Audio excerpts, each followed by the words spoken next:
Good morning student. शेवटच्या लेक्चरला आपण पोचलेलो होतो अर्थ्स ग्रॅव्हिटेशनल एक्सेलरेशन, त्याचबरोबर थिंक अबाउट इट. त्याच्यानंतर आपण पाहिलेली होती व्हॅल्यू ऑफ जी म्हणजेच acceleration due to gravity on the surface of अर्थ.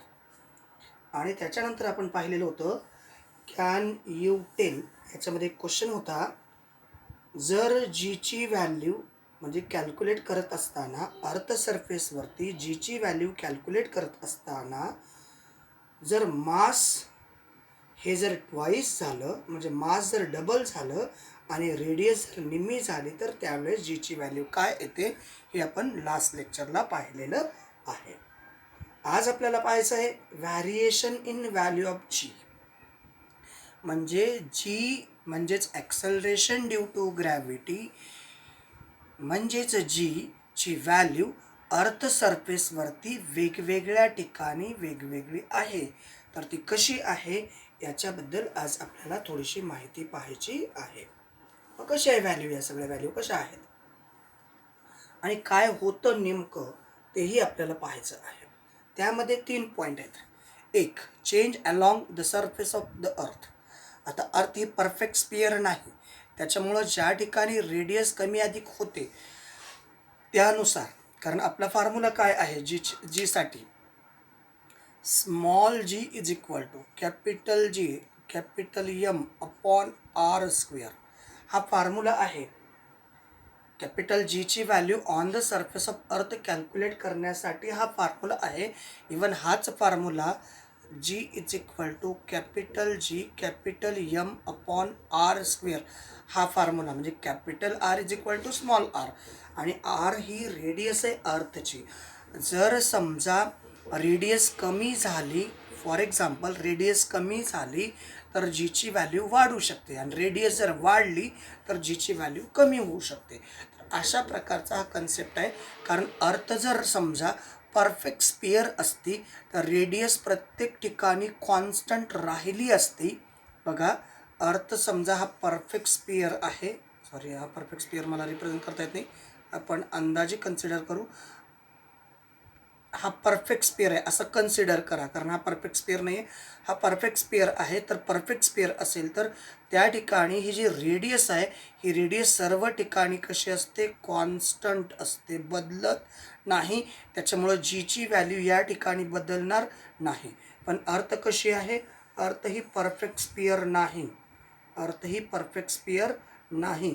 त्याच्यामुळं आता हे जर सेंटर असेल तर या ठिकाणी रेडियस जास्त आहे आणि या ठिकाणची रेडियस कमी आहे. ज्या ठिकाणची रेडियस जास्त असेल त्या ठिकाणची जीची व्हॅल्यू काय होईल, कमी होईल. बघा, फॉर एक्झाम्पल या दोघांचा रेशो किती आहे, 4 आहे, आणि याचा किती आहे, समजा 2 आहे, हा 2 आहे. ही 2 समजा जर कमी झाले तर जीची value 2 1 2 2 2 4 metre per second square, unit काही लिहित नाही आहे, अंदाजे कॅल्क्युलेशन चाललेलं आहे. आता रेडियस किती होती, 2 होती. आता रेडियस कमी केली, समजा जी आहे 4 जसा तसा, वरचा रेशो कॉन्स्टंट ठेवला कारण मास बदलणार नाही. पण आता बेसिकली रेडियस कमी झाल्यानंतर इथं मास बदलत नाही, पण रेडियस जर कमी झाली, रेडियस जर 1 झाली तर जीची व्हॅल्यू काय होते, वाढते, 4च झाली. म्हणजे ज्या ठिकाणी रेडियस कमी आहे त्या ठिकाणी जीची व्हॅल्यू वाढते, आणि ज्या ठिकाणी जीची म्हणजे रेडियस जास्त आहे त्या ठिकाणी जीची व्हॅल्यू कमी होते. तर हे रेडियसवरती डिपेंड आहे, कारण अर्थची रेडियस सर्व ठिकाणी सारखी नाही. का बरं नाही, तर अर्थ ही परफेक्ट स्पियर नाही, त्याच्यामुळं ती व्हॅल्यू सर्व ठिकाणी सारखी नाही. मग आता आपल्याला त्याच्याबद्दल थोडंसं डिटेल बघायचं, काय काय आहे नेमकं पहा. आपण थोडंसं टेक्स्टबुकमध्ये जाऊन बघूयात, कारण आपल्या टेक्स्टबुकसुद्धा तेवढंच महत्त्वाचं आहे. Will the value of g be the same everywhere on the surface of earth, हा क्वेश्चन आहे. जीची व्हॅल्यू अर्थ सरफेसवरती सगळ्या ठिकाणी सारखी आहे का? आत्ताच मी तुम्हाला त्याची उत्तरं सांगितलेली आहेत. सांगा बरं, या सगळ्या ठिकाणी जीची व्हॅल्यू सारखी आहे का? नाही. का बरं नाही? कारण अर्थची रेडियस सगळ्या ठिकाणी सारखी नाही. सर्व ठिकाणी अर्थची रेडियस सारखी नाही, कारण अर्थ हा परफेक्ट स्फिअर नाही. त्याच्यामुळं रेडियस सारखी नाही. त्याच्यामुळं जीची व्हॅल्यू जशी रेडियस कमी किंवा अधिक होते तसं जीची व्हॅल्यू कमी अधिक होत असते. ॲन्सर काय आहे? नो. कारण का? रिझन असा आहे, the shape of the earth is no exactly spherical. बघा, अर्थचा शेप एक्झॅक्टली स्पेरिकल आहे का? नाही. So the distance of a point on the surface of earth from the centre differ at somewhat from the place to place. कारण अर्थची radius वेगवेगळ्या ठिकाणी वेगवेगळी आहे, त्याच्यामुळं जीच्या व्हॅल्यू वेगवेगळ्या ठिकाणी काय होतात? बदलत जातात. ड्यू टू इट्स रोटेशन, कारण अर्थचा आज कसा आहे? तिरका आहे, इन्क्लाइन आहे. मग अर्थ फिरत असताना काही ठिकाणी अर्थ ब्लग होते, म्हणजे फुगलेली असते. The earth blogs at equator, म्हणजे कुठल्या ठिकाणी फुगलेली असते? इक्वेटरला अर्थ फुगलेली असते. त्यावेळेस अर्थची रेडियस काय असेल? जर अर्थ फुगलेली असेल तर त्या ठिकाणी रेडियस जास्त असेल. And flatter at the pole, आणि चपटी कुठं आहे? पोलला. चपटी कुठं आहे? पोलला. इथं आपण म्हणू पोल हा आहे इक्वेटर. बघा, लक्षात आलं का? चपटी कुठं आहे? पोलला. तर इक्वेटरला कशी आहे? फुगलेली आहे. आणि त्याच्यामुळं जीच्या व्हॅल्यू काय होतात? बदलतात. कारण का? रेडियस कमी अधिक होते. मग आता काय होतं? रेडियस काय? बघा, रेडियस इज लार्ज ॲट कुठं आहे? रेडियस कुठं जास्त आहे? बघा, इथं दाखवले मी. रेडियस कुठं जास्त आहे? इक्वेटरला.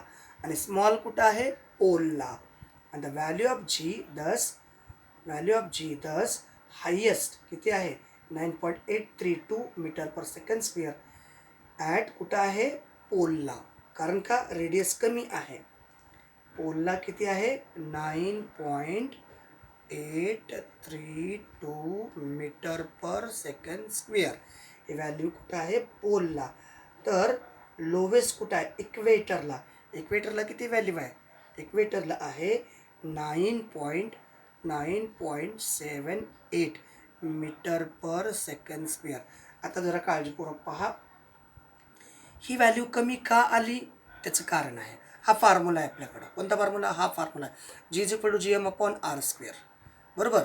मास of the earth on the surface of earth. अर्थचं मास सरफेसवरती सगळ्या ठिकाणी सारखंच, पण रेडियस ज्या ठिकाणी, बघा इथं रेडियस काय जास्त आहे, त्याच्यामुळे जीची व्हॅल्यू कमी आहे.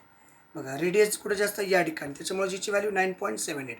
इथं रेडियस कमी आहे, या ठिकाणी रेडियस कमी आहे, तर जीची व्हॅल्यू काय? 9.8 आहे. जीची व्हॅल्यू जास्तच. म्हणजे ज्या ठिकाणी रेडियस कमी आहे त्या ठिकाणी जीची व्हॅल्यू जास्त असते, आणि ज्या ठिकाणी रेडियस जास्त आहे त्या ठिकाणी जीची व्हॅल्यू कमी असते. म्हणजे अशा प्रकारे जीच्या व्हॅल्यू अर्थ सरफेसवरती बदलत असतात. कारण अर्थ ही परफेक्ट स्फिअर नाही, त्यामुळं या व्हॅल्यू बदलत असतात. चला, ओके, हा पॉईंट आपला संपला. आता दुसरा पॉईंट आपण जाऊ चेंज विथ हाईटकडं. जर हाईटनुसार सुद्धा जीची व्हॅल्यू बदलू शकते. जसं हाईट वाढेल, म्हणजे आता इथंपर्यंत ही रेडियस आहे, किंवा आपण असं विचार केला की रेडियस पण फिक्स आहे, तर रेडियस याच्या पुढं जर हाईट गेली तर त्यानुसार जीच्या व्हॅल्यू कशा बदलतात याच्याबद्दल आपल्याला थोडंसं डिस्कस करायचं आहे. तर जाऊयात आपण टेक्स्टबुकमध्ये. Okay, go to the textbook. As we go above the earth surface, म्हणजे ही समजा अर्थ आहे, आणि अर्थ सरफेसवरती आपण आता इथं अर्थ आहे, आणि या अर्थ सरफेसवरून आपण वरती चाललेलो आहोत. म्हणजे ही रेडियस एवढं अंतर आर, आणि इथून हे पुढचं अंतर याला आपण हाईट म्हणतो, from the surface of earth. मग आता जेव्हा अर्थच्या वरती आपण जाऊ, the value of r according to the equation 5. Equation 5 काय आहे? Capital G M upon R square. Equation तुमच्याकडे मांडलेलं आहे. इन्क्रीजेस म्हणजे आरची व्हॅल्यू इन्क्रीज होते, आणि द व्हॅल्यू ऑफ जी काय होईल? डिक्रीज होईल. बघा, आरची व्हॅल्यू या ठिकाणी वाढलेली आहे, इथं 2 आहे आरची व्हॅल्यू, तर जीची व्हॅल्यू या ठिकाणी 2 आहे आणि इथं आरची व्हॅल्यू 1 आहे, तर जीची व्हॅल्यू किती आहे 4 आहे. म्हणजे रेडियस वाढायला लागली तर जीची व्हॅल्यू काय होते कमी होते. However decrease is rather small for the heights which are small in comparison to the earth radius. म्हणजे ही जीची व्हॅल्यू जसं जसं रेडियस वाढते किंवा जसं जसं रेडियस कमी होते तसं तसं जीची व्हॅल्यू वाढते किंवा कमी होते. लक्षात घ्या, अर्थ सरफेसवरती सुद्धा जी हाईट वाढली तर जीची व्हॅल्यू कमी होते आणि या ठिकाणी अर्थच्या खाली जरी व्हॅल्यू वाढली तर त्या ठिकाणी काय होते, रेडियस कमी होते आणि मास पण कमी होतं आणि त्याच्यामुळं सुद्धा जीची व्हॅल्यू बदलते. फॉर एक्झाम्पल रिमेंबर दॅट, एक लक्षात ठेवा, the radius of the earth is 6400 kilometre. अर्थची रेडियस किती आहे, रेडियस ऑफ अर्थ किती आहे 6400 किलोमीटर. म्हणजे आपण कसं लिहितो 6.4 इंटू 10⁻⁴ किती लिहिले आहे 6.4 इंटू 10⁻⁶ असं लिहिलेले आहे. म्हणजे याला किलोमीटरला मीटरमध्ये कन्वर्ट केलं. हे आपल्याकडं कशामध्ये आहे मीटरमध्ये. याला किलोमीटरचं मीटरमध्ये कन्वर्ट करण्यासाठी काय करावं लागतं 6400 याला 1000नी मल्टिप्लाय केलं. 1000नी मल्टिप्लाय केलं म्हणजे हे किती झाले 1 2 3 4 5 आणि 6. डेसिमल पॉईंट इथं आहे, इथून जर डेसिमल पॉईंट इथं शिफ्ट केला की आन्सर काय येतं हे येतं आहे मीटरमध्ये. All clear. तर रेडियस ऑफ अर्थ किती आहे 6400 किलोमीटर म्हणजे 6.4 इंटू 10⁻⁶ मीटर आहे अर्थची radius. If an aeroplane is flying at a height of 10 kilometre above the surface of earth. मग आता बघा, आता पहा, ही रेडियस झाली 6400 हे किलोमीटर. मग आता एरोप्लेन या ठिकाणी आहे, हे एरोप्लेन आहे. हे एरोप्लेन अर्थ सरफेसवरनं हे जे एरोप्लेन आहे इथून डिस्टन्स आहे 10 किलोमीटर आणि हे एरोप्लेन इथून चाललेलं आहे. हे एरोप्लेन आहे, हे चाललेलं आहे इथून एवढ्या हाईटवरनं. मग आता हाईट वाढली की नाही, मग टोटल हाईट किती झाली सेंटरपासून 6410 किलोमीटर. बरोबर आहे का बघा. रेडियस किती 6400 किलोमीटर आणि अर्थ सरफेसवरून एरोप्लेनची हाईट किती आहे 10 किलोमीटर. म्हणजे टोटल हाईट अर्थ सरफेसपासून किती झाली 6410 किलोमीटर झाली. बरोबर आहे का बघा. The distance from the earth surface changes from किती होतं इथून एवढं, अगोदर किती होतं 6400. एरोप्लेन कुठं होता इथं. आता एरोप्लेनची हाईट किती 10ने वाढली म्हणजे किती झाली 6400 kilometre to 6410 kilometre. And the change in the value of g due to its is negligible. ठीक आहे, 10 किलोमीटरनी वाढली म्हणजे खूप काही बदल होणार नाही. हाईट कितीने वाढली 10 किलोमीटरनी वाढली म्हणजे याच्यामध्ये किती अगदी मायन्यूट चेंज होईल. म्हणजे इथं काय येईल 10⁻⁷ येईल. बरोबर आहे बघा 10⁻⁷ येईल. म्हणजे 10नी वाढलेले आहे, 10 किलोमीटरनी वाढलेले म्हणजे खूप काही चेंज होणार नाही. म्हणजे या ठिकाणी फक्त 1 येईल. 64 म्हणजे बघा किती डिफरन्स येणार आहे ते 6410 किलोमीटर. 6410 किलोमीटर याला 1000नी मल्टिप्लाय करा म्हणजे हे मीटरमध्ये होईल. 6400 हे 1 आणि 0 याला 1 2 3 बघा 1 2 3 4 5 1 2 3 4 5 6. बरोबर आहे का. डेसिमल पॉईंट इथं येईल म्हणजे किलोमीटर बघा 6.41 इंटू 10⁻⁶ मीटर. काय बदल झाला 40 होता अगोदर, आता 41 झालं. म्हणजे काही बदल झाला का अगदी मायन्यूट चेंज झालेला आहे. डिस्टन्समध्ये मायन्यूट चेंज झाला आहे. तर व्हॅल्यू ऑफ जी हा सुद्धा निग्लिजिबल चेंज होईल.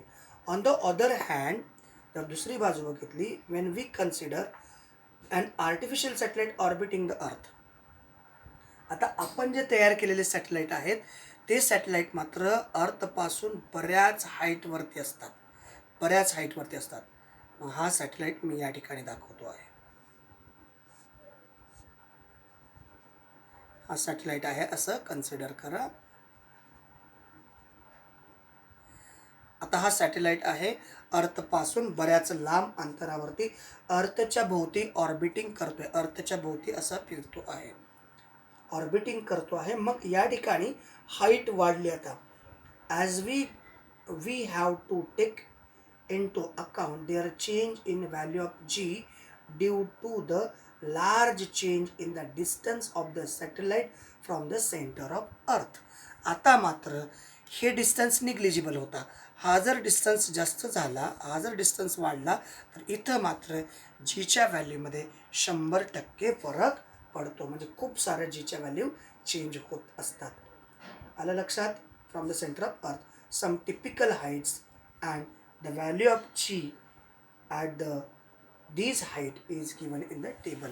तर काही हाईटनुसार म्हणजे जे सॅटेलाईट ज्या ज्या ठिकाणी ज्या ज्या हाईटला आहेत त्यानुसार जीच्या व्हॅल्यू दिलेल्या आहेत. आपल्या टेक्स्टबुकमध्ये टेबल दिला आहे त्यासाठी, तर तो पहा.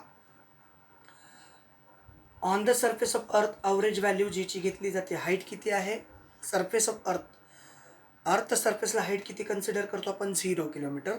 तेव्हा जीची व्हॅल्यू आहे 9.8. आता माउंट एव्हरेस्टची हाईट किती आहे? 8.8 किलोमीटर. जसं की आपण एरोप्लेन किती किलोमीटरला कन्सिडर केलं होतं? 10 किलोमीटरला. माउंट एव्हरेस्टची हाईट अर्थ सरफेसपासून किती आहे? 8.8. म्हणजे तिथं काही असा खूप काही चेंज होईल का? नाही, निग्लिजिबल चेंज आहे. त्याचबरोबर काही हाईटला समजा आपण एक बलून पाठवला, साधारणतः तिथं हाईट दिली आहे 36.6 किलोमीटर, तर इथंही खूप काही चेंज होणार नाही.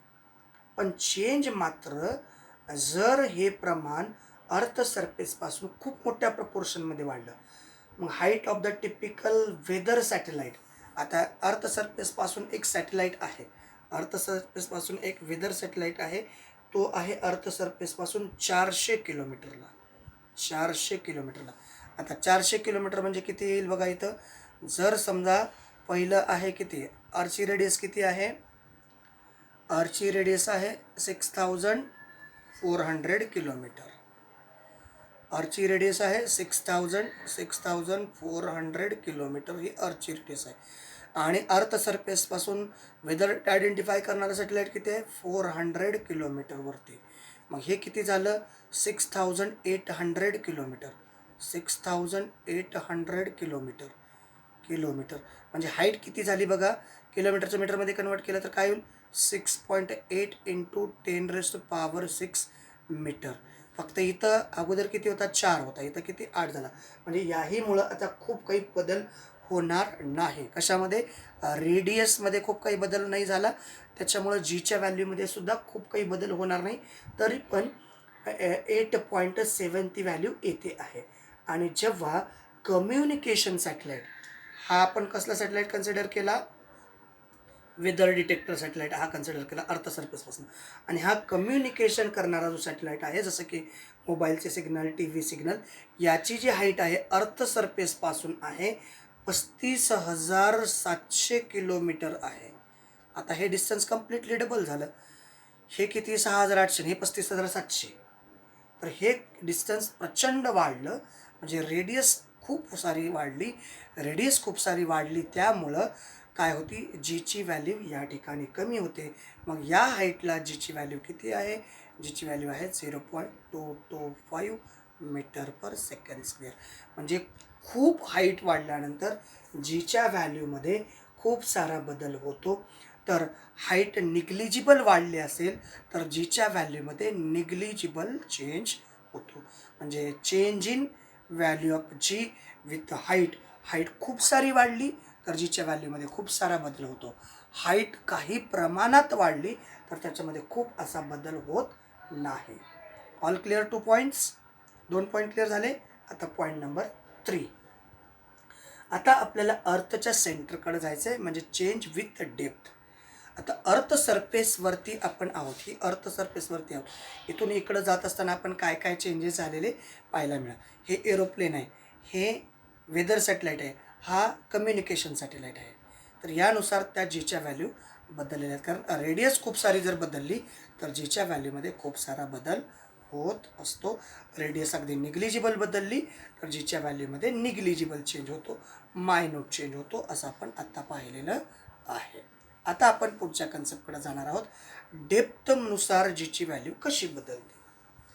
आता बघा, या ठिकाणी आपण अर्थ केलं, हे अर्थ आहे असं आपण कन्सिडर करू. हा अर्थचा सेंटर आहे. आता बऱ्यापैकी स्पेअर आलेला वाटतो आहे मला. मग आता आपण डेप्थकडे इथं आहोत, इथं या ठिकाणी जसं की आपण एका जमिनीवरती बोर घेत आहोत, म्हणजे इथून इथंपर्यंत आलो, म्हणजे एवढी रेडियस कमी झाली. इथून इथंपर्यंत आलो म्हणजे ही रेडियस कमी झाली. रेडियस कमी झालं की ॲटोमॅटिकली हे मास पण कमी होतं.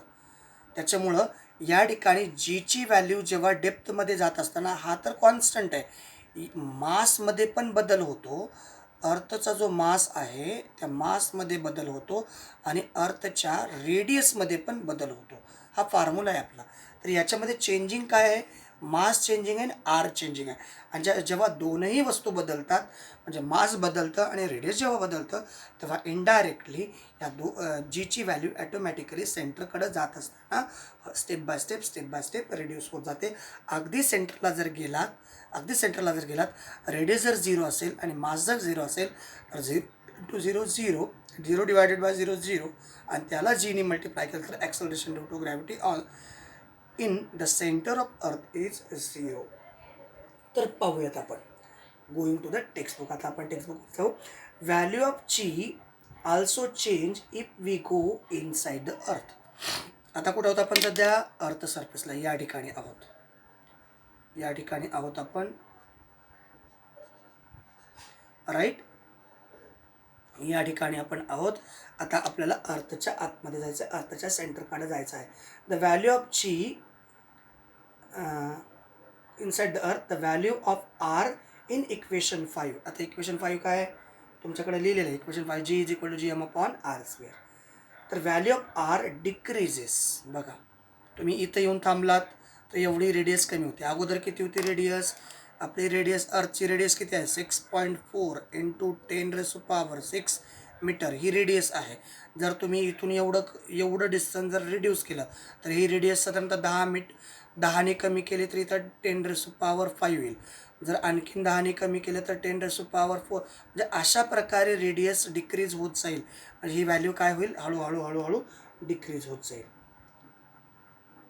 And one would think that the value of g should increases as per the formula. आपण असं फॉर्म्युल्यामध्ये बघितलेलं होतं. बघा, प्रत्येक मी या दोघांचा रेशो आपण किती घेतला होता, 4. जेव्हा रेडियस 2 होते तेव्हा याचा रेशो किती आला होता, 2 आला होता. आता रेडियस कमी झाले, समजा या दोघांचा रेशो आपण काय कन्सिडर केला, 4. आता दुसऱ्यांदा पण 4 ॲज इट इज. रेडियस कमी झाले तर आरची व्हॅल्यू काय होते, वाढायला पाहिजे, म्हणजे जीची व्हॅल्यू काय होते, वाढायला पाहिजे, बरोबर ना. इथं काय केलं, ही आरची व्हॅल्यू आहे, it is a value of R, आणि ही सुद्धा काय, व्हॅल्यू ऑफ आर. या ठिकाणी आरची व्हॅल्यू किती गेली, 2. तेव्हा जीची व्हॅल्यू किती आहे, 2. इथं आरची व्हॅल्यू किती घेतली, 1. तेव्हा जीची व्हॅल्यू किती आहे, 4. म्हणजे आरची व्हॅल्यू कमी केली तर जीची व्हॅल्यू काय होते, वाढते.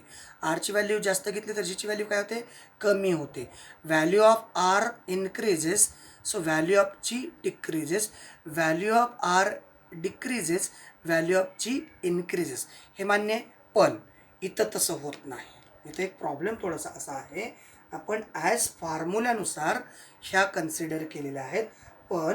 पण इथं प्रॉब्लेम असा आहे, how ever the part of earth which contribute toward the gravitational force felt by the object also decreases. या ठिकाणी अर्थच्या सेंटरला चाललो, अर्थचं माससुद्धा डिक्रीज होतं, कारण त्यामुळं ती व्हॅल्यू फेल्ड आहे. कोणती value, acceleration due to gravity G increase व्हायला पाहिजे ते इन्क्रीज न होता डिक्रीज होते. कारण का, which means that the value of M to be use in equation 5 decreases. कारण या इक्वेशनमध्ये जसं रेडियस कमी होईल तसं माससुद्धा कमी होईल असं आपल्याला घ्यावं लागेल. And combination result change in R and M. कारण जसं आर कमी होतं, जसे रेडियस कमी होते, बघा आता रेडियस एवढी आहे, म्हणजे ही रेडियस आहे तर मास एवढं. आता रेडियस कमी झाले तर मास इकडचा विचार घेतणार नाही, रेडियस कमी झाली तर मास एवढ्याच अर्थचा मास घ्या, एवढा मास घ्यावा लागेल. रेडियस ही होती तर एवढं मास, रेडियस ही आहे तर म्हणजे रेडियसनुसार मास बदलतं आणि त्यामुळं व्हॅल्यू ऑफ जी डिक्रीज होत जाऊन going to the depth inside the earth. अर्थच्या सेंटरकडे जात असताना मास कमी होतं, रेडियस पण कमी होते. नुसतं फॉर्म्युल्यामध्ये ठेवलं तर ती व्हॅल्यू रेडियसनुसार कमी अधिक होते. पण जसं रेडियस म्हणजे डेप्थकडे जात असताना रेडियस तर कमी होतेच होते, पण अर्थचं माससुद्धा कमी होतं आणि त्यामुळं जीची व्हॅल्यू सेंटरकडे जात असताना डिक्रीज होत जाते. चला इथंपर्यंत पोचले का सगळे सुखरूप? इथंपर्यंत सुखरूप पोचले का? आता याच्याशी रिलेटेड एक छोटासा क्वेश्चन आहे. तो क्वेश्चनचा आपण आन्सर पाहूयात. क्वेश्चन असा विचारला गेला आहे, क्वेश्चन असा आहे, थिंक अबाउट इट, याच्यावरती विचार करा. Will the direction of gravitational force changes as we go inside the earth. जर समजा अर्थच्या सेंटरकडे जात असताना जर तुम्ही डायरेक्शन बदललं तर काय होईल सांगा. तर त्याच्यामध्ये कुठलाच बदल होत नाही. तुम्ही जरी डायरेक्शन बदललं तर तुम्ही काय करता आहात, there will be no change in the direction of gravitational force. Gravitational force is always at downward toward the centre of earth. तुम्ही कसंही जा, कारण तुम्ही ज्या डायरेक्शनने जर तुम्ही ग्रॅव्हिटेशनल फोर्सचं डायरेक्शन बदललं तर चेंज विल इनसाइड द अर्थ. अर्थमध्ये जात असताना तर अर्थचे जे ग्रॅव्हिटेशनल फोर्सचं डायरेक्शन आहे ते always directed toward the centre of earth. अर्थच्या सेंटरकडं ते डायरेक्शन आहे. कुठल्याही ऑब्जेक्टला अर्थ ही स्वतःच्या सेंटरकडं अट्रॅक्ट करते. त्याच्यामुळं तुम्ही जरी इनसाईड अर्थच्या इनसाईडमध्ये ग्रॅव्हिटेशनल फोर्स तुम्ही जसं जाल त्यानुसार बदलतो. तुम्ही जर सर्टन हाईटला असेल तर त्यानुसार परत एक वेळेस question, will the direction of the gravitational force changes as we go inside the earth. तर तुम्ही जर अर्थ सरफेस इनसाइड चाललात, अर्थच्या सेंटरकडे जात असाल तर अर्थ ग्रॅव्हिटेशनल फोर्सचं डायरेक्शन बदलत नाही, कारण ते डायरेक्शन हे नेहमी सेंटर ऑफ अर्थकडे असतं. तर त्याच्यामुळं त्याच्यामध्ये कुठलाही बदल होत नाही. आणि दुसरा प्रश्न असा आहे, what will be the value of g at the centre of the earth. आता अर्थच्या सेंटरला म्हणजे या ठिकाणी मास किती असेल, निग्लिजिबल. मग रेडियस काय, काहीच नाही, म्हणजे रेडियस किती, 0. मास किती, 0. म्हणजे जीची व्हॅल्यू काय येईल, 0 डिवायडेड बाय 0 किंवा 0 इंटू 0 0 डिवायडेड बाय 0 म्हणजे आन्सर काय, 0. म्हणजे जेव्हा तुम्ही अर्थच्या सेंटरपाशी पोचलेले असाल तर त्यावेळेस अर्थचं मास काय असेल, अर्थचं मास सेंटरला कसा असेल, 0 असेल. All clear? कारण रेडियस निग्लिजिबल आहे, मास निग्लिजिबल असणारा आहे. 0ने कुठल्याही टर्मला डिवाईड केलं तर जर रेडियस 0 झाली तर 0ने कुठल्याही टर्मला डिवाईड केल्यानंतर आन्सर काय येतं, इन्फिनिटी किंवा निग्लिजिबल किंवा 0 असं तुमच्याकडं आन्सर येऊ शकतं. कारण मास पण निग्लिजिबल असणार आहे, सेंटरला गेल्यानंतर मास नाही, त्याच्यामुळं रेडियससुद्धा नाही आणि त्यामुळं आन्सर काय येतं, 0 येतं. अर्थ सेंटरला ॲक्सलरेशन ड्यू टू ग्रॅव्हिटी 0 आहे. या 2 प्रश्नाची उत्तरं झालेली आहेत थिंक अबाउट इटमध्ये. आता त्याच्या पुढं आपण थोडंसं जाऊ. Every planet and satellite has a different masses and radius. जेव्हा आत्ताच आपण काही वेळापूर्वी पाहिलेलं होतं की एक फिदर सॅटेलाईट बघितलेला होता, त्याचबरोबर आर्टिफिशियल सॅटेलाईट आपण कम्युनिकेशन सॅटेलाईट बघितलेला होता. अर्थ सरफेसपासून या दोघांचं म्हणजे प्लॅनेटचं मास वेगळं तर सॅटेलाईटचं पण मास वेगळं, त्याचबरोबर रेडियससुद्धा डिफरंट आहेत. तर अकॉर्डिंग टू द इक्वेशन कोणतं, 6. काय equation, gm/r². Value of G on the surface are different. बरं, येणार ऑफकोर्स येणार आहे, कारण जीची व्हॅल्यू कशामुळं बदलते, मासमुळं पण बदलते आणि रेडियसमुळं पण बदलते. On the moon it's about 1/6 of value of earth. अर्थच्या 1/6 व्हॅल्यू मूनवरती पाहायला मिळते. As a result of same amount force we can jump 6 time higher the moon as compare to that of the earth. जर मूनचं मास 1/6 time जर वाढलं अर्थपेक्षा, तर जेव्हा तुम्ही चंद्रावरती जाल पृथ्वीपेक्षा जास्त म्हणजे 6 पट चंद्रावरती आपल्याला उड्या माराव्या लागतील. अर्थवरती जसं चालतो, कारण चंद्रावरचं जर मास म्हणजे चंद्रावरती जीची व्हॅल्यू ही जर 1/6 असेल, तर त्यावरती तुम्हाला 6 टाइम्स उड्या हायर माराव्या लागतील. तर अशा या प्रश्नाची उत्तरं आपल्याला डिटेक्ट करता येतात, असे आपल्याला आन्सर आयडेंटिफाय करता येतात. तर value of G in the surface of earth, value of G on the surface of earth हे आपल्याला बघा कशा प्रकारे रिप्रेझेंट करता येतं. तर आपण जेव्हा सेंटरला जाऊ अर्थच्या सेंटरला, त्यावेळेस रेडियस काय होते, कमी होते. आणि रेडियस कमी झाल्यामुळं बघा अर्थच्या सेंटरला रेडियस कमी झाल्यामुळं, कारण तुम्हाला याच्यावरती एक्सरसाइजमध्ये सुद्धा क्वेश्चन आहे, explain why the value of G is 0 at the centre of earth. म्हणजे अर्थच्या सेंटरला जीची व्हॅल्यू काय असते, 0 असते. आणि तुम्हाला याच्यावरती एक्सरसाइजमध्ये, टेक्स्टबुकच्या एक्सरसाइजमध्ये हा क्वेश्चनसुद्धा विचारला गेला आहे, जीची व्हॅल्यू अर्थच्या सेंटरला 0 का असते, तर त्याचं रिझन हे आहे. चला ओके, या ठिकाणी आपण थांबूयात. हे 3 पॉईंट आज आपण पाहिलेले आहेत. हा पॉईंट आपण नेक्स्ट लेक्चरला पाहणार आहोत, मास अँड वेट. तोपर्यंत या सगळ्या कन्सेप्ट समजल्या असतील अशी अपेक्षा ठेवतो आणि या ठिकाणी थांबतो. थँक्यू. Thanks a lot.